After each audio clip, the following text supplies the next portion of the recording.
Hey everybody, welcome back to our channel, Fits the Game. I'm Amanda. Today's video is going to be talking about dwarves. It's just going to give us a quick little overview of the explanation that is in the D&D handbook, just so you have a little snippet of information that you can use when you're creating your character. Let's get right into our video.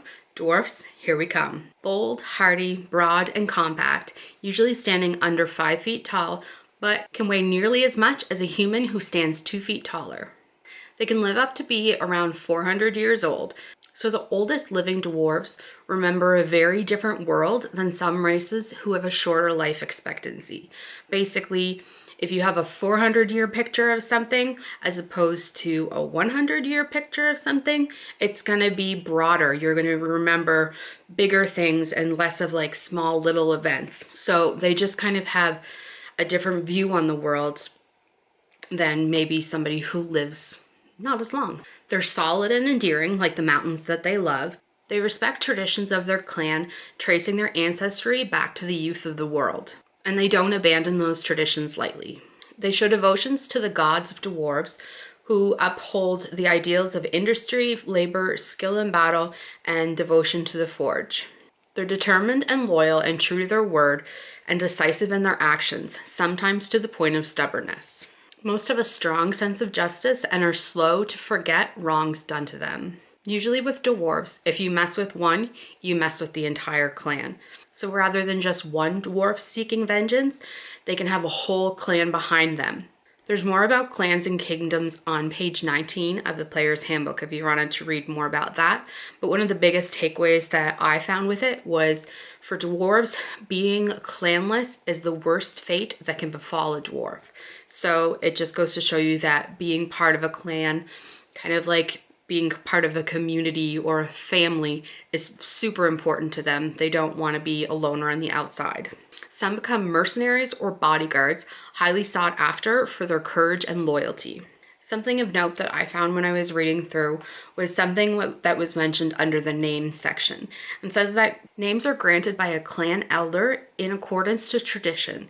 A dwarf's name belongs to the clan, not to the individual. Misuse or bringing shame to a clan's name can cause a dwarf to be stripped of its clan name and forbidden by law to use any other dwarf name in its place. So I found that interesting. Basically, to me, it reads that they are super steeped in tradition. It's very important to them. A name is not just a name. It is a birthright of being a dwarf that is given to you, and you are meant to uphold the values and the traditions of that. And if you don't, then you'll lose it. Now, to get into dwarf traits. These are the racial traits that we talked about in the first video. Basically, another way to think of it is inborn abilities from the dwarfen nature. So basically things that they're born with from being a dwarf. With your ability scores with a dwarf, your constitution will go up by 2. Again, ability scores is not necessarily the most important thing to look at when you're creating a character, but just some information to have. For the age, as I said, they can live up to be 400 years old. Average, they live about 350 years and are considered young until they reach about 50. So that goes back to what I said before about when you're choosing your age to make sure that it makes sense with the character that you're playing. Because if you want a dwarf that's like super smart and well-traveled and tough and all of these things, then you're probably going to want to give them an age over 50. So alignment. They are mostly lawful. They tend to lean towards good. They believe firmly in the benefits of a well-ordered society. They have a strong sense of fair play and the belief that everyone deserves to share the benefits of just order. So say you're playing a dwarf and you want your character to be chaotic or bad. You can use that in your backstory and explain what happened to make them go so against the alignment of their race, why they're so on the opposite side of everybody else. Maybe it was, a big event that happened in their life that changed them. And that can go in your backstory just to help fully create your character and develop them more. Speed, I won't really get too much into this, but basically it says they have a walking speed of 25 feet and heavy armor does not reduce their speed. So they might be small, but they're mighty. They can wear heavy armor. It's not going to slow them down. With dwarfs, you also get to choose a subrace. So along with the traits that come with a dwarf, you will also get the choice between a hill dwarf or a mountain dwarf. With a hill dwarf, your wisdom score increases by 1. With a mountain dwarf, your strength score increases by 2. So a hill dwarf is more constitution and wisdom, whereas a mountain dwarf is constitution and strength. So if you're looking for good pairings, ability score wise, which like I stressed in my previous video, is not the be all and end all that you need or that you should take into account when making your character, but some people just like to know, what might go good together to complement the race to the class.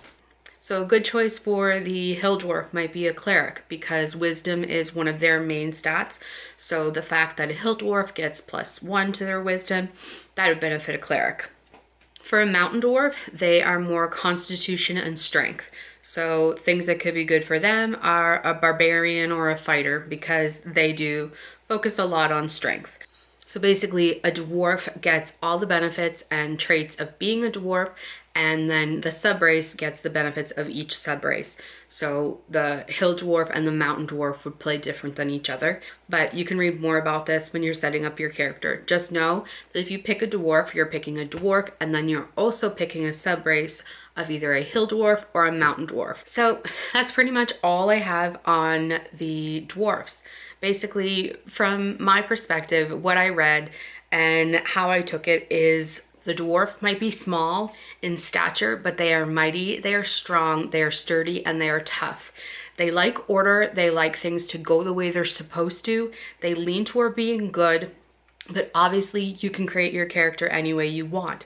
But if you go against what the alignment for the race is, just use it in your backstory to explain what happened in their life to make them kind of go off the path of their race.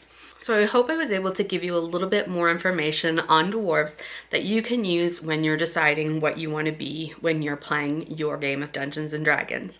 Again, don't focus too much on the ability scores when you're creating your character. Just first think about the traits, the qualities, the personality that you would want your character to have, and then maybe go through the races and the classes and see what fit with that, rather than just picking races and classes that go together. Because this is a character that you want to create, that you want to play. It's the beauty of D&D. The world is created by you guys in the DM. Your characters are created by you. The story is driven by you. So make a character that you're going to be happy to play. As always, thank you so much for joining me in today's video.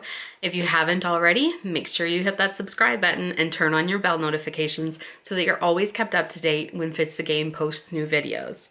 Thanks again for watching. Join me in my next video where we tackle elves. See you then.